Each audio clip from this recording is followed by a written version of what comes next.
नमस्कार दोस्तों, बात करने वाला है मार्केट के बारे में बात करें तो सबसे पहले एफआईएस का डाटा चेक कर लो भाई। एफआईएस ने आज के दिन 4,300 करोड़ के आसपास की सेलिंग करी है। क्या करी है? सेलिंग करी है। और दूसरी तरफ डीआईएस ने आज के ट्रेडिंग सेशन में 2,900 करोड़ के आसपास की खरीदारी करी है। तो ओवरऑल अगर नेट नेट भी देखे तो यहाँ इंडियन मार्केट में ऑलमोस्ट 1,000 करोड़ के आसपास की सेलिंग नेट नेट देखने को मिली है। दूसरी तरफ एक और अपडेट निकल के आ रहा है, वो है जीडीपी ग्रोथ रेट का आंकड़ा। अब ग्रोथ रेट जो है 2024-25 का जो प्रोजेक्टेड जो है, ठीक है, वो 6.4% रह सकता है, ऐसा एनालिस्ट का मानना है। ठीक है, और ये एक इकोनॉमिक आउटलुक सर्वे हुआ था, ठीक है, एफआईसीसीआई का। तो उसमें ये चीज निकल के आई है कि भाई ये जो है ना वो 6.4% तक रह सकता है। अब आप पूछोगे इसका मतलब क्या है, तो देखो इसका साफ वन लाइनर आंसर दे दूं तो भाई थोड़ा कम जो है वो मापा गया है कि भाई जीडीपी ग्रोथ रेट है वो पिछले से थोड़ा कम रह सकता है। ठीक है, पहली चीज। दूसरी तरफ इंडियन मार्केट में एक अभी जो मेजर है, कोई इन्फी का जो रिजल्ट है, ठीक है, वो आ चुका है। और आप पूछोगे कैसा आया है, वन लाइनर आंसर वही जो एक्सपेक्टेड था, ठीक है, वैसा ही आया है, मतलब थोड़ा बेटर आया है। तो कहीं ना कहीं इन्फी का जो रिजल्ट है वो भी पॉजिटिव ही देखने को मिला है। ठीक है, अब टेक्निकल व्यू क्या क्या कहता है कि भी मार्केट जाएगा किधर। ठीक है, सबसे बड़ा जो सवाल है, तो टेक्निकल व्यू ये कहता है कि बुल्स में drive in Nifty towards 23,500 but sustaining there remain key for upward journey. देखो सस्टेन करना काफी जरूरी है। निफ्टी जो है वो 23,500 के ऊपर जा सकता है, ठीक है, पर चीज ऐसी है कि ये जो बड़ा जो वर्ड नीचे डाला गया ना, ये सबसे बड़ा एक क्वेश्चन मार्क है कि अब अगला जो चीज है वो क्या चल सकता है। ठीक है, और बैंक निफ्टी में सीधी सी बात है 49,000 का लेवल, ये एक अपने आप में एक बड़ा लेवल है, साइकोलॉजिकल लेवल भी है। ठीक है, तो ये दो लेवल के ऊपर मेजर नजरें रखनी है हमें। पर अब सीधा ज्यादा टाइम वेस्ट करते हुए, ठीक है, सीधा हम चलते हैं और चार्ट पे कुछ चीजों को डिस्कस करने वाले हैं जिसको आपको थोड़ा दिमाग में रखना है। कल याद रहे, कल फ्राइडे फैक्टर है, उसके ऊपर आपको नजर रखना है। अब देखिए मार्केट में सबसे जो मेजर चीज सामने आ रही है, ठीक है, ये डेली टाइम फ्रेम रखा है। डेली टाइम फ्रेम के ऊपर इन सब कैंडल्स के ऊपर थोड़ा नजर रखो। ये जो कैंडल्स है ना उसमें आपको कुछ चीजें देखने को मिलेगी।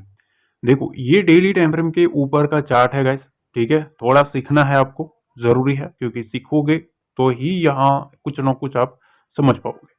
ठीक है, ये रेंज बना रहा था, गैप अप ओपनिंग के साथ एक मोमेंटम किया, फिर सेलिंग आया। ये डेली टाइम फ्रेम है, ठीक है, ये कोई वीकली वो नहीं है। ठीक है, अब यहां से मार्केट रिवर्स होने की ट्राई कर रहा है। और स्पेशली अगर एक चीज देखेंगे तो ये जो कैंडल बना है ना, ये दो कैंडल आप देखो। ठीक है, पहले एक डोजी बना रहा था, दो ट्रेडिंग सेशन से मैं लगातार चिल्ला चिल्ला के बता रहा था कि भाई ये चीज हो रही है, वो अनकंडीशनल चीजें बन रही है। ठीक है, अब यहां से एक अपर साइड का जो कैंडल बना है, ठीक है, ये एक हैमर टाइप का बना है। ठीक है, ये एक हैमर टाइप का कैंडल बना है। पर इस कैंडल में चीज ऐसी है कि ये हमेशा डाउन ट्रेंड में अगर बॉटम पे बनता, ठीक है, तो और कॉन्फिडेंस आता। ठीक है, ज्यादा बॉटम पे नहीं है पर थोड़ा बाउंस होने के बाद भी यहां बना है। तो ये चीज अभी भी मतलब यूं समझ लीजिए कि पॉजिटिव थोड़ा है। क्लोजिंग क्लोजिंग की बात करें तो पॉजिटिव है, पर स्ट्रक्चर अगर हम देखें कि भाई स्ट्रक्चर क्या करेगा, तो स्ट्रक्चर वाइज अगर आप देखें तो यहां आपको चीजें साफ देखने को मिलेगी कि देखो मार्केट, ये जो कैंडल है ना, ये कैंडल इस कैंडल की रेंज में चल रहा था पिछले कुछ ट्रेडिंग सेशन से, इसी रेंज में चल रहा था। अब इस रेंज को ब्रेक करने की ट्राई कर रहा है। और अब इसके सामने 23,500 का जो लेवल है वो अपने आप में एक मोस्ट आईएमपी लेवल है। ठीक है, ये चीज ध्यान रखना। अब देखिए स्पेशली निफ्टी में सबसे पहली चीज तो यहाँ एक रेंज मैंने आपके सामने रखी है। अब देखो यहाँ जो चीज है ना वो चीज यह है, कल के ट्रेडिंग सेशन में ये जो रेंज है, देखो ये एक कप एंड हैंडल का पैटर्न बना रहा है। ठीक है, ये आप देख सकते हो। ठीक है, अब इसका ब्रेकआउट होना भी, एक चीज ध्यान रखो, आप सोचोगे ये कप एंड हैंडल है, एक बड़ा ब्रेकआउट आ जाएगा ये वो, पर मैं सबसे पहले आपको एक चीज पूछना चाहता हूं कि यहां जो लिक्विडिटी है, लिक्विडिटी कितनी ग्रैब हुई है वो देखो। ठीक है, लिक्विडिटी ग्रैबिंग जो हुई है उसमें कुछ चीजें जो है वो काफी इंपॉर्टेंट निकल के आ रही है। अब ये चीजें क्या है, तो देखो मैं आपको एक चीज समझाने की ट्राई करूंगा। देखो यहां से अगर आप देखेंगे तो जो भी मोमेंटम आया है वो फिर से एक इतना लिक्विडिटी जो है वो खाने का प्लान हुआ, फिर से मार्केट को क्लोज करवा दिया। मतलब यहाँ जो भी सेलर आए थे, ठीक है, उसको फिर से उनके ऊपर क्लोजिंग करवाई है। ठीक है, तो देखो सबसे पहली चीज 23,370 का लेवल इसके ऊपर रखना जरूरी है, ये चीज ध्यान रखना। 23,430 और वहां से 23,470 का जो लेवल है वो एक मोस्ट इंपोर्टेंट लेवल रहने वाला है। अब आप पूछोगे कि मार्केट में असली जो मोमेंटम है वो किधर से आ सकता है, देखो मेरा जो व्यू है ना वो इसके ऊपर का है, 23,470 के ऊपर रहता है, ये चीज ध्यान रखना। तभी जो बुल्स है वो मार्केट में स्ट्रांग होते हुए देखने को मिल सकता है। तब तक अभी भी क्या रहना है भैया, अलर्ट रहना है, जब तक मार्केट इस लेवल को सस्टेन नहीं करता है तब तक। ठीक है, क्योंकि मार्केट जितना गैप बना के चलेगा उतना मार्केट क्या रहेगा, रिस्की रहेगा, ये चीज ध्यान रखना। अगर मार्केट गैप फिल करता करता चलेगा ना, ठीक है, मतलब सपोज यहां मार्केट क्लोज हुआ उसके बाद इधर ओपन हुआ, इसके बीच में जो गैप है वो गैप फिल करके फिर से रिबाउंड मारे, इस टाइप का है तो समझो मार्केट स्ट्रांग है। ठीक है, पर गैप रख के जाएगा तो फिर होगा क्या, डर रहेगा। ठीक है, एक डर आपके सामने दिखेगा कि भाई नीचे की साइड कुछ गैप्स बने हैं, वो गैप्स फिल करने मार्केट आ सकता है। यही डर जो है ना वो बियर्स के लिए एक बहुत ही बड़ी एक वो रहती है, समझ लो होप रहती है। क्यों, क्योंकि उनको बस एक ही डेली कैंडल होती है, उसके लो को ब्रेक करना होता है, उसके बाद जो गैप है वो फिल करने स्ट्रक्चर वाइज मार्केट चलना शुरू हो जाता है।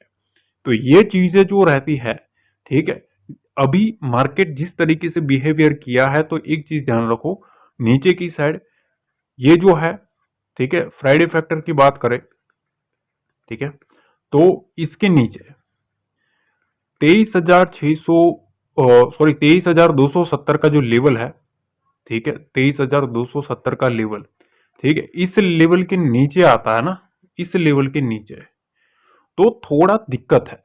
ठीक है, इसके नीचे नहीं आना चाहिए, इसके नीचे आता है तो फिर होगा क्या भाई, देखो यही रेंज में फंस जाएगा मार्केट। ठीक है, जहां से फिर से शुरू करा था वहीं फिर से घुटने टेकने आना पड़ेगा। ठीक है, ये जो चीज चल रही है कि यहां से फिर सेलर आएंगे, यहां से सेलर, यहां से सेलर, यहां से सेलर, चीजें साफ है। ये सेलर के जोन के ऊपर मार्केट खड़ा है, अभी आज की जो क्लोजिंग है वो सेलर के ऊपर है। ठीक है, अब सेलर के नीचे नहीं आनी चाहिए फिर से, वरना सेलर जो है वो एक्टिव होना स्टार्ट हो जाएगा। 23,200 का जो लेवल है वो अपने आप में दिमाग में याद रखना है, ज्यादा कुछ आपको दिमाग घुमाना नहीं है। ठीक है, दो ही मेजर लेवल में आपको बता रहा हूँ। ठीक है, देखो अपर साइड में ये लेवल 23,470 का, इसके ऊपर रहता है तभी बुल्स जो है वो स्ट्रॉन्ग देखने को मिल सकता है। ये जो एरिया है वो सेलर का है, कौन सा, सेलर का है। यहां से अगर मार्केट जाता भी है, ठीक है, तो 23,430 के आसपास अलर्ट रहना है। ठीक है, अलर्ट रहना है, ये चीज ध्यान रखना। यहां से मार्केट को घुमाने की वो पूरी ट्राई कर सकते हैं। ठीक है, 470 500 को काटता है तभी जो बुल्स है वो फिर से स्ट्रांग होते हुए देखने को मिल सकता है। तो यहाँ मेरा थोड़ा व्यू कॉशियस टाइप का है, सही होना गलत होना वो अलग चीज है। ठीक है, पर जो चीज है वो मेरे को दिखती है वो मैं आपके सामने रख रहा हूँ। ठीक है, तो इसके ऊपर निकलता है तभी हमारा व्यू उस टाइप का रहेगा, वरना यहां से जाके फिर अगर रिबाउंड होता है और उसके बाद निकलता है ना, उस हाई को काटता है, तो फिर हमारा जो व्यू है वो स्ट्रॉन्ग बनता हुआ देखने को मिलेगा। अब देखिए बैंक निफ्टी के बारे में बात कर लेते हैं। तो देखो बैंक निफ्टी में कल के ट्रेडिंग सेशन में ये चीज ध्यान रखना, 49,430 के ऊपर सस्टेन करना काफी जरूरी है। इसके ऊपर सस्टेन करता है तो यहां से 49,500 का जो लेवल है वहां तक बुल्स ट्राई करेंगे मार्केट को सस्टेन करवाने की। देखो 500 का जो लेवल है ना इसको होल्ड करना काफी जरूरी है, 49,525 के आसपास। ठीक है, इसके ऊपर होल्ड करेगा ना, ठीक है, उसके बाद जो बुल्स है वो और स्ट्रांग होते हुए देखने को मिल सकते हैं। तो जब तक मार्केट इस रेंज को काटता नहीं है तब तक अभी भी थोड़ा कॉशियस रह के काम करेंगे तो चलेगा। ठीक है, क्योंकि इस लेवल को काटेगा तभी कुछ बुल्स है वो स्ट्रांग बनेंगे। ठीक है, अब आप पूछोगे कि नीचे की साइड क्या चीजें है, तो देखो सावधानी कहाँ कहाँ रखनी है। तो मेरा जो व्यू है ना, सबसे पहली जो सावधानी वाला जो लेवल है 49,278, इस लेवल के नीचे बियर्स जो है, ठीक है, उनका फिर से मार्केट में मोमेंटम आना स्टार्ट हो जाएगा, तो थोड़ा यहाँ कॉशियस रह के काम करना है। ठीक है, इसके नीचे यहाँ से 49,200 का एक इंपॉर्टेंट लेवल है। अगर इसके नीचे जाता है 49,200, 49,130, ठीक है, तो फिर बियर्स जो है वो और स्ट्रॉन्ग होते हुए देखने को मिल सकते हैं। ये फ्राइडे फैक्टर की बात कर रहे हैं, ठीक है, ये चीज ध्यान रखना।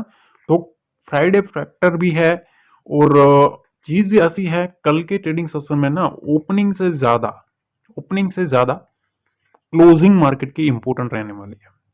ये चीज ध्यान रखना, क्योंकि एक रेंज में रखा गया था, उसके बाद एक बड़ा गैप अप हुआ, गैप अप के बाद मार्केट को होल्ड करवाया गया, ठीक है। अब क्लोजिंग काफी इंपॉर्टेंट रहेगी, क्योंकि जैसी क्लोजिंग आएगी उसके हिसाब से मंडे का और अगली वीक का सारा डायरेक्शन डिसाइड होगा, ठीक है। तो बुल और बियर दोनों ट्राई करेंगे एक क्लोजिंग इंपॉर्टेंट लेवल के पास रखने की, ठीक है। तो मोस्ट प्रोबेबिलिटी हमें सेकंड हाफ में मोस्ट इंपॉर्टेंट नजर रखनी है कि भैया क्लोजिंग कहाँ आती है, क्योंकि उसी में बड़े प्लेयर जो है वो मेरे ख्याल से आ सकते हैं, ठीक है, कि उनको क्लोजिंग से ही मतलब रहेगा फ्राइडे को। अब देखिए सेंसेक्स में चीजें क्या करनी है, सबसे पहले ये चीज आप ध्यान रखो कि कल के लिए ना मेरी जो मेजर नजर रहने वाली है वो दो लेवल के ऊपर है। पहला ये और दूसरा ये। कौन सा लेवल है ये? 77,245, ठीक है। दूसरा 77,317। ये दो लेवल है ना, ये मोस्ट इंपॉर्टेंट है किसके लिए भाई? बुल्स के लिए। इसको निकालना काफी काफी जरूरी है। अगर अगर अब मार्केट में एक नेक्स्ट जो मोमेंटम है, ठीक है, वो बुल्स को लेना है, तो ये चीज ध्यान रखना। तो अब इसको जब तक मार्केट नहीं निकालता है तब तक एग्रेसिव बुलिश साइड जाना थोड़ा रिस्की रहेगा। हाँ, इसके ऊपर सस्टेन करता है तो मेरे ख्याल से जो बुल्स है वो और यहां से मोमेंटम कर सकते हैं, ठीक है। बाकी नजदीक का जो लेवल है क्लोजिंग के पास 77,175 के आसपास का है। इसके ऊपर कल के ट्रेडिंग सेशन में जितना रखे उतना अच्छा। इसके नीचे आना थोड़ा कॉशियस रह के काम करने वाली बात रहेगी, ठीक है।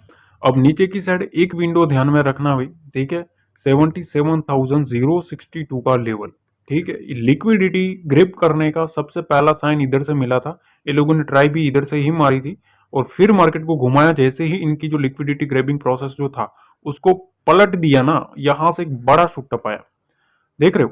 तो ये चीजें है, काफी लोगों का सवाल आया था कि सर ये लिक्विडिटी ग्रैब करने का पूरा कंसेप्ट है उसके बारे में समझाओ। तो पूरा मैं ट्राई करूंगा इस सैटरडे संडे को कि भाई मैं आपको ये कंसेप्ट किस तरीके से काम करता है, ठीक है।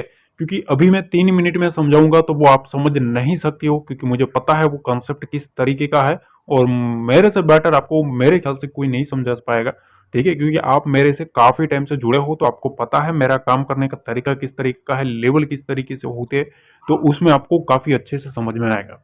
ट्राई करूंगा पूरी बिल्कुल अच्छे से समझाने की ट्राई करूंगा। डोंट वरी, चैनल को सब्सक्राइब करके रखना। अब देखो यहाँ चीजें ऐसी है, शूटअप तो आया है अच्छा वाला, ठीक है। तो पहली चीज तो देखो, अब सेलिंग के लिए ना मार्केट अगर सेलिंग मोड में जाना है तो 77,062 के लेवल को नीचे रखना पड़ेगा उनको, तभी फिर से माउंट होना स्टार्ट होगा। दूसरा जो रेंज है वो ये है, ठीक है, 76,690 का लेवल, ठीक है, 76,990 का लेवल, सॉरी, ठीक है, और 76,950 का लेवल। ये दो मेजर लेवल है मार्केट में। अगर इसको ब्रेक करता है तो फर्दर यहां से जो बियर्स है उनका कंट्रोल मार्केट में फिर से शुरू हो सकता है। क्यों? क्योंकि यहां से पहली बार यहां से सेलर एक्टिव हुआ, फिर यहां बायर आया, बायर ने मार्केट को दुगना उठाया हुआ है। अब अगर आपको पूछूं कि सबसे ज्यादा स्टॉप लॉसेस अब कहाँ है, तो देखो इनके जो स्टॉप लॉसेस है वो रिस्क में आ चुके हैं, क्योंकि मार्केट इनके ऊपर क्लोजिंग करी। अब अगर इनको रखना है तो कैसे भी करके कल के ट्रेडिंग सेशन में वो पूरी ट्राई करेंगे इसके नीचे रखने की, ठीक है, 77,062 के नीचे। ये सारा कंसेप्ट आप समझो, ठीक है। इसके ऊपर जितना रहेगा ना उतना इनके जो स्टॉप लॉसेस है वो रिस्क में आ सकते हैं, ठीक है। फिर मैंने अपर साइड के जो लेवल्स बताए, अगर मार्केट उसको काट देता है तो फिर समझो भैया मार्केट में मोमेंटम उसका और आएगा, ठीक है। तो इनको अगर बचना है तो इस लेवल के नीचे रखना पड़ेगा, और ये जो एसएल है यहाँ जो स्टॉप लॉसेस है उसको खाने के लिए आना पड़ेगा, तभी कुछ मार्केट में इनका कंट्रोल आएगा। तब तक मार्केट में अभी भी इनका कंट्रोल नहीं है, ठीक है। थोड़ा अलर्ट रह के काम करना, ठीक है। रेंज रहता है, अगर मैं कुछ भी, अगर मेरे को लगेगा कोई कुछ भी रेंज है, कुछ दिक्कत है, तो मैं आपको डेफिनेटली मेरे जो टेलीग्राम चैनल है उस पर बता ही देता हूँ, तो वहां आपको ज्वाइन करके रखना है, ठीक है। तो आशा करता हूँ कुछ ना कुछ आपको समझ में आया होगा। डेफिनेटली लाइक शेयर सब्सक्राइब जरूर कर देना। मिलता है अगले वीडियो में। जय हिंद, जय भारत, जय माता दी।